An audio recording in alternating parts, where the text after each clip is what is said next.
તો વડોદરાના ઘણા વિસ્તારોમાં વરસાદી પાણીના નિકાલમાં સમસ્યા, પ્રી મોન્સૂન કામગીરીની નિષ્ફળતા અને ગેરકાયદેસર દબાણ માટે પાલિકાના સત્તાધીશો દ્વારા છાવરવામાં આવેલા કેટલાક બિલ્ડરો જવાબદાર હોવાનો કોંગ્રેસ પાર્ટી તરફથી આક્ષેપ કરવામાં આવ્યો।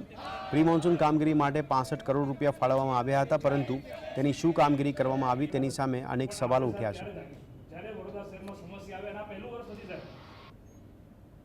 અને એ લોકોને એવું કહો કે તમારા લીધે વડોદરાની પ્રજાને નુકસાન થયું છે, એ લોકો પાસેથી પૈસા ભરો।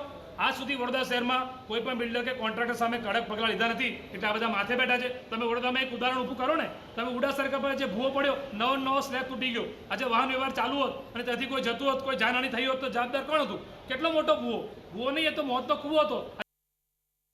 એક જ દિવસમાં આટલું બધું વરસાદ વરસવાને કારણે ઘણી જગ્યાએ પાણી ભરાયા, એ વાત સાચી છે, પણ જે જગ્યાએ પાણી ભરાવાના હતા એ જગ્યાઓ પરથી પહેલાં જ અમે લોકોને શિફ્ટ કરી। જોડે જોડે વિશ્વામિત્રીનું જળસ્તર ઊંચું થાય, કોઈની જાનહાની ના થાય, લોકો સલામત સ્થળે ખસે એની માટે અપીલ કરી, પહેલાંથી પ્લાનિંગ કર્યું। પહેલાંથી લગભગ અમારી 40 જેટલી બસો આ લોકોને શિફ્ટ કરવા માટે હતી। પહેલાંથી અમારા આશ્રયસ્થાનો તૈયાર હતા, એ બધામાં અમે શિફ્ટ કરાયા। બુધવાર અને ગુરુવાર એ 2 દિવસ થઈ લગભગ 4200થી પણ વધારે લોકોને અમે શિફ્ટ કર્યા છે।